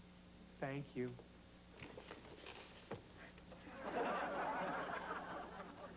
Can I get you something, coffee? Oh, thank you. What would you like in it? A lamb chop. You poor people. When was the last time you ate? April. Oh, Mr. Dwyer, we'd really like to be on your show. Well, we need the money for the operation. Who needs an operation? You all need an operation? Yes, and the poor children need money for their dental work. I need braces for my teeth. I need teeth. Okay, I've heard enough. You are on the show. I'm dumping the Gump family, and I'm putting you on. You are certainly much more deserving. No, wait. This is wrong. We can't let them dump the Gump. Oh, you're right, honey. Mr. Dwyer, listen, we're just not as bad off as we seem. What courage. Yeah. What a gutsy family. Yeah. No. No, I'm not going to take no for an answer. Let me level with you folks. As I told the other families going to be on the show, the Brindles, I usually hate this kind of hard luck story. What? You told the Brindles that? But I'm going to make an exception. This is the saddest story I've ever heard. You people are pathetic. I haven't been this moved since our ratings dropped. Well, in that case, I think we'd love to be on your show, Mr. Dwyer, and beat the heck out of the Brindles. Right, Lawson? Right. An eye for an eye. And anything for it, too. Hi, out there in TV land. It's time once again to...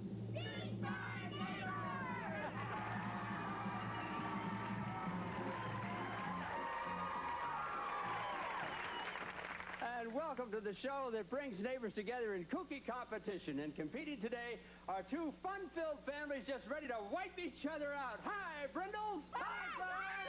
Hi, Lawsons. Hi, Guy. Okay, now you all know the rules. We play 3 games, and the first family that wins 2 games gets the chance to compete for $50,000. That's right, yes. And let's get ready for the big pie plunge. Come on over, families. Now, buried amongst the berries in these delicious fruit pies are poker chips, each worth $20. And all you have to do is eat your way to the chips. I think I've died and gone to heaven. All right. The family to have the most chips after 30 seconds is going to win contest number 1. And because the Lawsons outnumber the Brindles, we're going to ask Vicki to be our official face cleaner for both families. You know what to do, Vicki? I know what to do. Oops. I almost forgot. No hands. What? All right, families. Get ready. Get set. Go. No hands. Okay. Go for those chips. Eat away. Let's keep eating. Come on, Brindles. You're way behind here.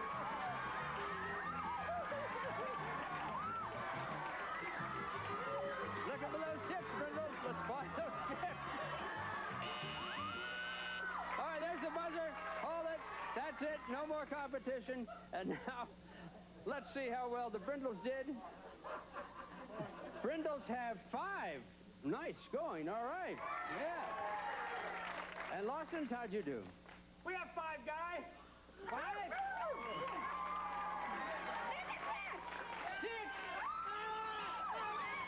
That means the Lawsons win contest number 1.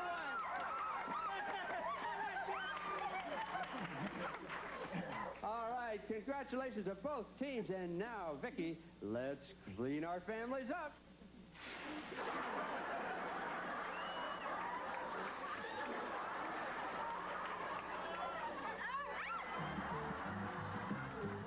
And now it's time for contest number 2. Curtains, please.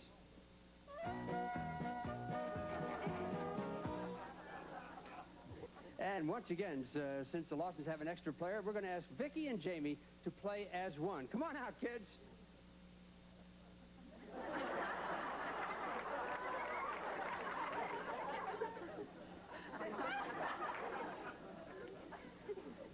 All right, let's begin our game. Now, the object is to take the ball. Thank you, Shauna. Take the ball. There we are. And pass it to the person next to you. Okay, the person next to you passes it to the person at the end of the line. The person at the end of the line takes the ball and puts it in the basket, and that is simple, right? Oops, I forgot. No hands. And one more little thing. Instead of tennis balls, we're going to use these big, squishy tomatoes.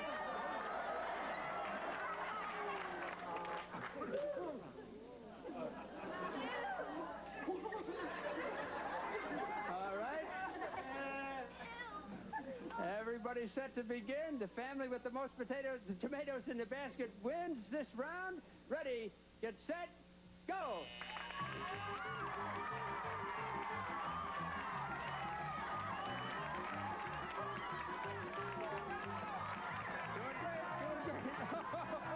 No hands. No hands. Let's make sure they get them in the basket. In the basket, there you go. We're having fun. Are we having fun?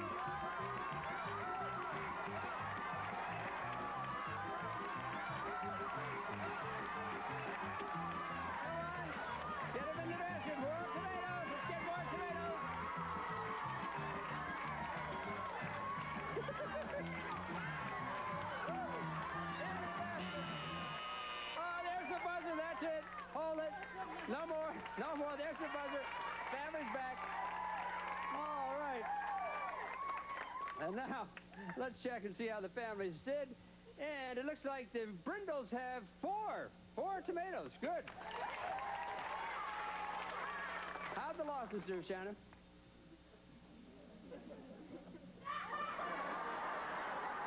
Isn't that wonderful? Beauty and brains, too. Well, that means the Brindles win contest number 2.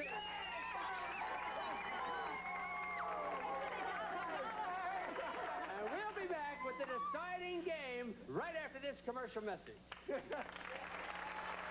everybody, change clothes for game number 3, please. All right, thank you, and welcome back to the third and deciding contest on Beat Thy Neighbor. Curtains, please.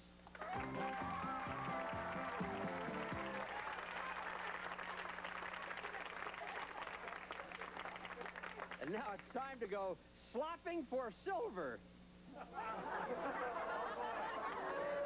Stashed in this slime are silver tokens, just like this one.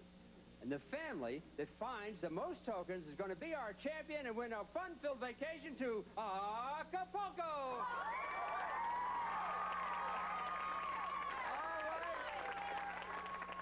All right, families, into the slime.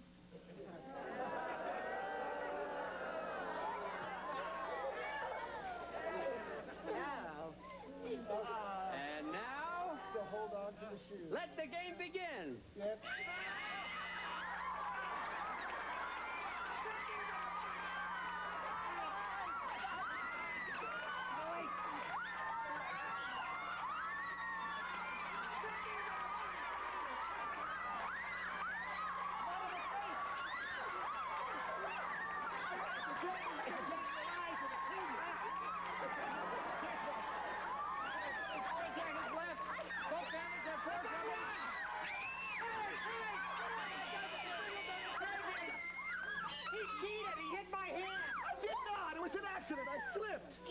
Brindles are the champions. Come on, Brindles!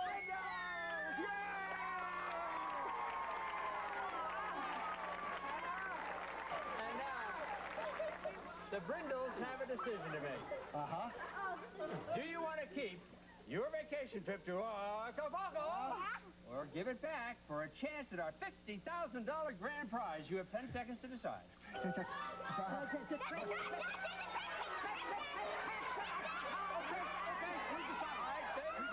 They've decided the trip to Acapulco? No, the $50,000.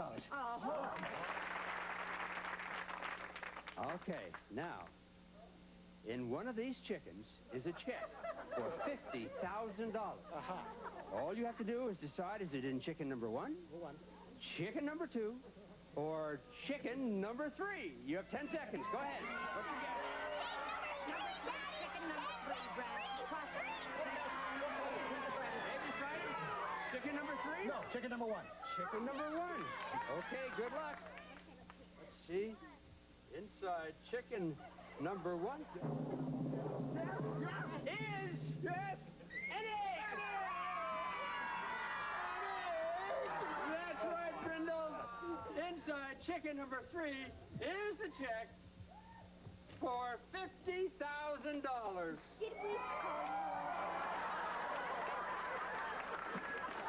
Looks like the yolk's on you. And Lawsons, I don't want you to be too disappointed, because here on Beat Thy Neighbor, if the champions give up their trip, it goes to the other family. That's right, Lawsons. Pack your bags, because you're going to...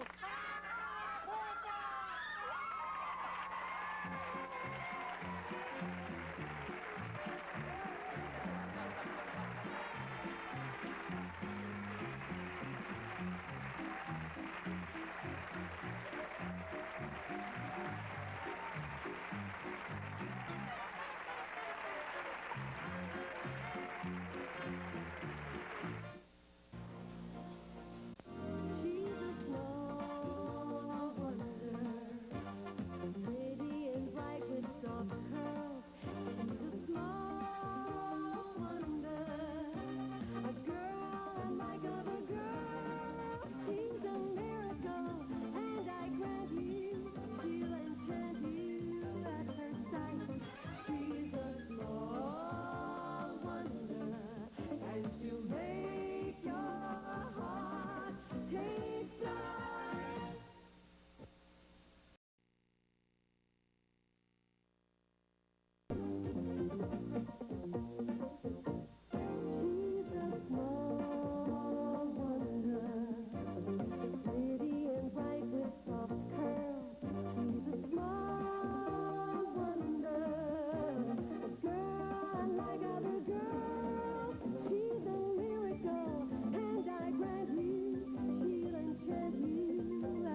Hi, James. How's the ball game? Greatest game of my career. What happened?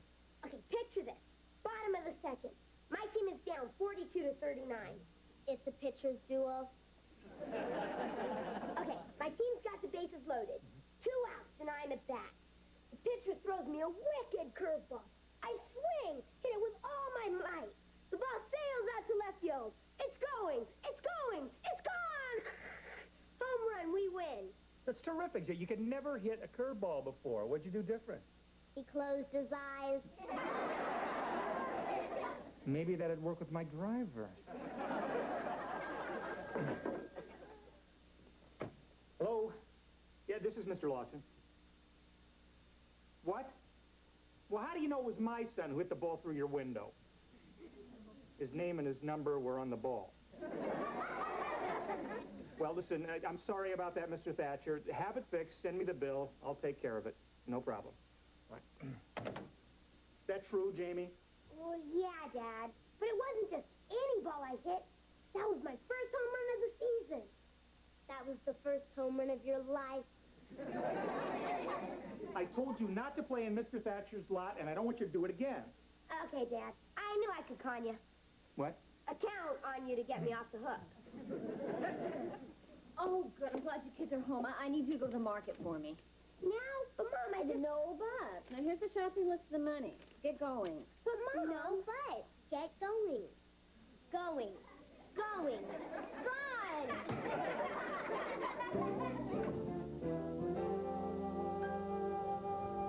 Oh, wow, Vicky, look at all this. Hey, look, someone was playing tic-tac-toe. Come on, let's finish it. I'll be the O's, you be the X's. Okay, your turn.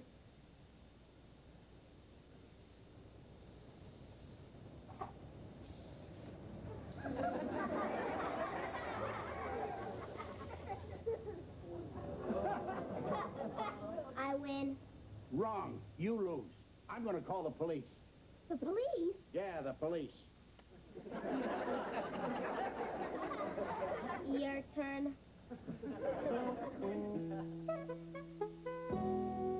Hi.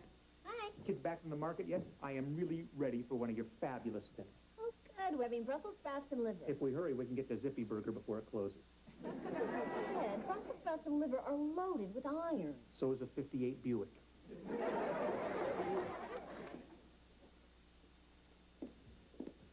And don't even think about phoning for pizza. Hi, Harriet. Hi, Mom. Hi, Dad. Mom? Dad? Well, actually, mother-in-law and father-in-law, since I'm going to marry your son. Or would you prefer that I called you Ted and Joan? Oh, maybe after the wedding, Harriet, you know. In the meantime, can we stick with Mr. and Mrs. Lawson? Okay. Okay. But you can still call me Harriet. I want the kind of wholesome family relationship that hasn't been seen since the Waltons. This gift is an expression of my sincerity. Why, thank you. Oh, look, Ted. Just what we've always wanted. Waxed fruit. My mother says you can never have enough wax fruit. No, no, no, no, no, no. Yeah, can't taste any worse than Brussels sprouts and liver. By the way, where's Honey Bun? Jamie. Oh, that honey bun. Oh, it's a good question. Jamie and Vicky should have been back in the market a half an hour ago. He does the shopping. Tell me, are all the Lawson men so easy to train? Ted, get that. Huh? Oh, yes, dear. Any questions? Hello? Oh, this is Mr. Lawson. What? What? What's wrong? Are they all right? No, thank you. We'll be right there. Wait, it's the kids? Where are they? They're in the slammer. They've been arrested. Oh, no. Come on, let's go. Great, not even married. And already my man's a jailbird.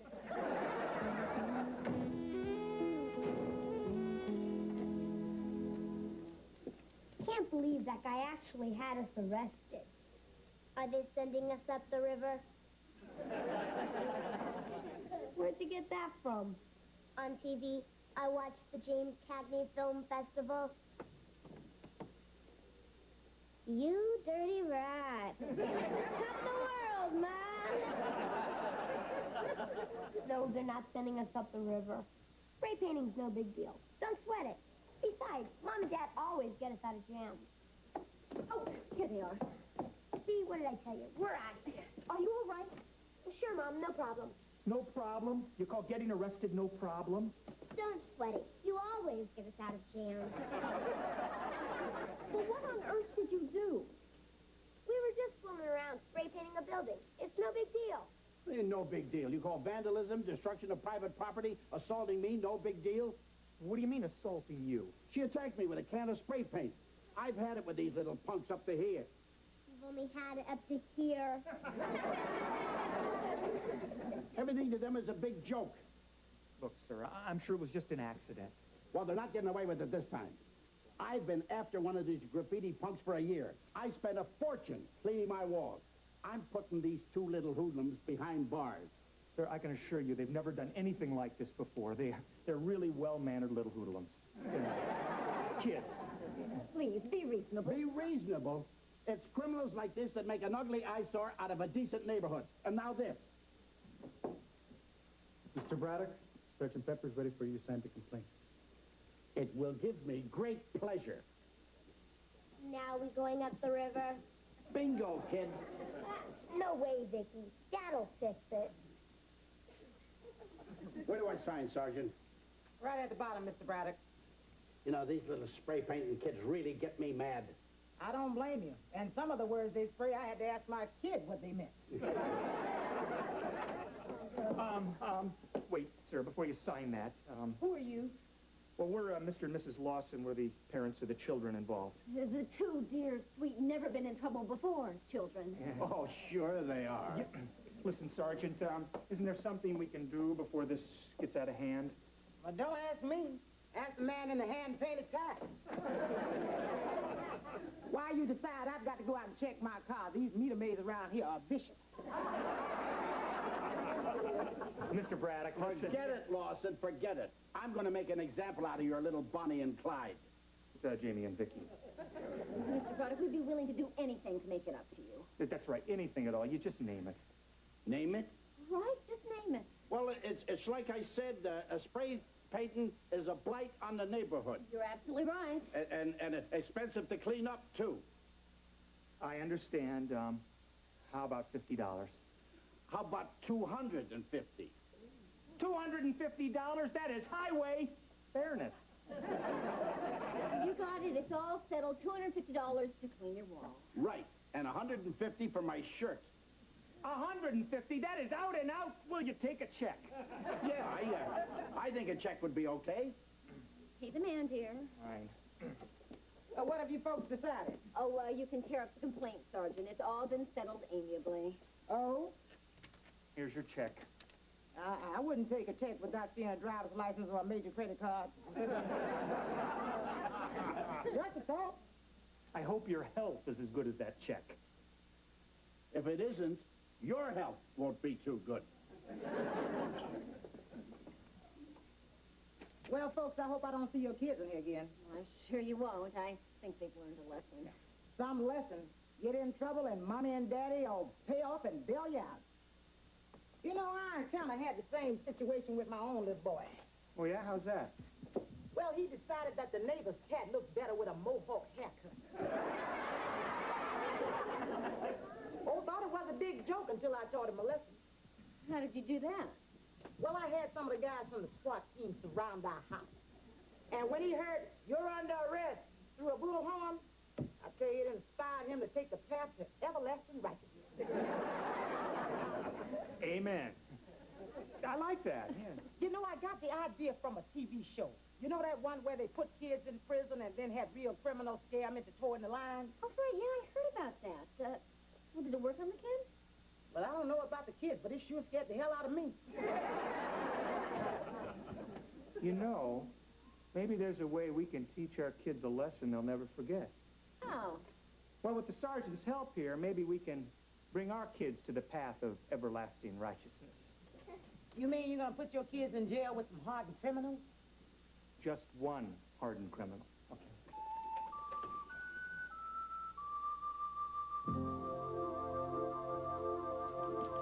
Okay, Lawsons, on your feet. I told you, Vicky, we're out of here. Maybe in 3 to 5. We gotta get your mugshots, fingerprints, and fit you for a striped suit. Striped suit? That's the law, kid. Use a spray gun. Go to jail. We're going to jail? Bingo, kid. When Roseanne is ordered to stay in bed, Dan's in charge. But officer, we're not criminals. All we did was spray paint a wall. Quiet. Okay, next criminal.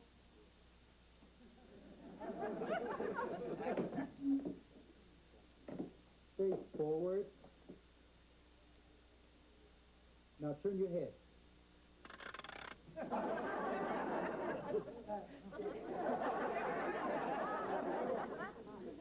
I've been putting in too much overtime.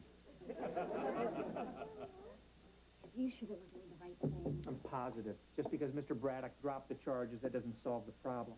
Jamie still thinks it's no big deal, and he's got to learn some respect for other people's property. Besides, it's been a while since we've had pictures taken of the kids. Okay, into the cell. Well, we can't be going to jail. We're just little kids. We won't be when we get out. Where are my parents? I want my parents! Ah, pipe down. Your parents can't help you now. Then I'll take anybody's parents. Pipe down. Jamie, oh my boy, You're a convict, tragic outcast from society. Maria, what are you doing here? Overacting. Don't worry, my love. I'll be waiting when you get out. I'll be the little old gray-haired lady with the shopping cart at the front gate. Great, and I'll be the little old gray-haired man sneaking out the back gate. Don't worry, Jamie. Even if they put you on a chain gang and you go crazy with the whipping and the heat and you kill a guard and they fry you in the chair, I'll be there to cry on your ashes. Poor baby. You've got to be strong and brave. First, I got to get past weak and scared. But, Jamie, you must keep up your strength. I'm going right home and make you some chicken soup with a file in it. All right, move it. Hey, watch it, man. Watch it.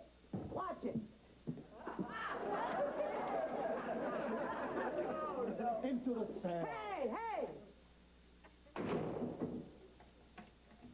What are you staring at, short stuff? Me? Staring? I wasn't staring. That's a look of profound admiration. You pulling my leg? I will if you want me to. She's just kidding, miss. Whoever you are. Well, you can just call me Spike Spurt. And watch it with the jokes, sister. The only thing that makes me laugh is the sound of bones breaking. You know what I mean, punk? Right. Right, sir. Ma'am. You Spike, miss? So what are you in here for? Robbery? Assault? We spray painted a wall. Spray painted a wall? It was a tough wall. I am. Well, it's a start in the right direction. See, that's how me and Animal got started. You have a dog? No, the Animal's my brother. However, we do keep him chained in the yard. Well, anyway, there wasn't any money in spray painting buildings, so instead we started robbing them. Economically sound. Oh, yeah, and by the time we were your age, we were stealing cars and knocking off liquor stores. Liquor stores? Oh, yeah. Me and my bro, we done it all. Extortion, grand theft, had a lot of fun. Don't you think that's a lot of fun? Oh, yeah, fun. fun. Yeah, well, see, they think that they can, break me by sticking me in jail. But I got news for them. You see, because the rotten, stink, cold, and clammy sales, they don't bother me. And neither do the knives and riots and gang beatings. You know what I mean? Kind of like a floor show. That's what jail's like? Oh, yeah. But you kids keep up the good work. You could spend most of your time in jail. Oh, hey! Cockroach. Dinner. Dinner? Oh, yeah. In prison, we call it the catch of the day. I'd rather have chicken soup with a file in it. Judge Fenton, we really appreciate your help. Well, I'm always happy to do anything that'll improve children's respect for law and other people's property. Well, they really are good kids, Your Honor. But we're all for teaching them a lesson to remember. Well, if more parents did that, I think there'd be a lot less crime. And I'd still have my car stereo.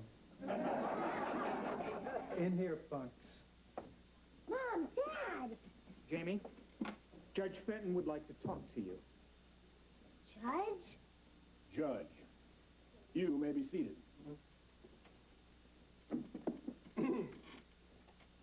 Jamie and Victoria Lawson, you are charged with vandalism, assault, and destruction of private property. How do you plead? Like this? Please, please, please don't send me to jail. Please, please, sorry, sir, Your Honor. Young man, you and your sister have committed a crime which has offended society. You may think that spray painting is a joke, but it's quite serious.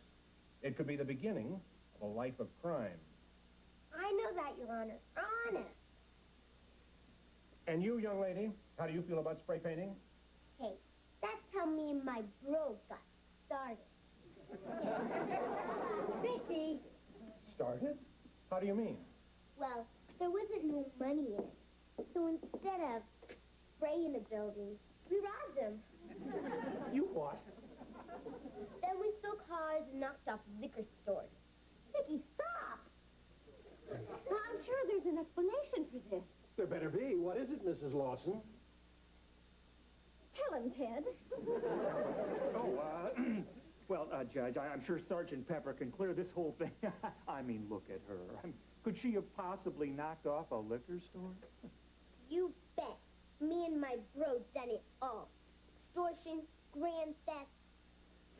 You know what I mean?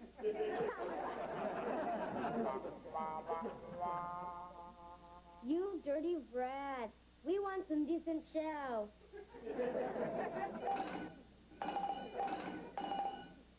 Vicky, knock it off. Thanks to you, they'll be shaving my head before I shave my face. I'd give anything to get on the other side of those bars. No problem. No, Vicky! Put them back together! Back together.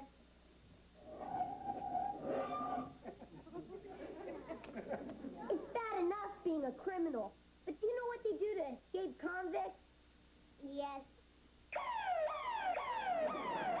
Prison break! Prison break! Call out the dogs!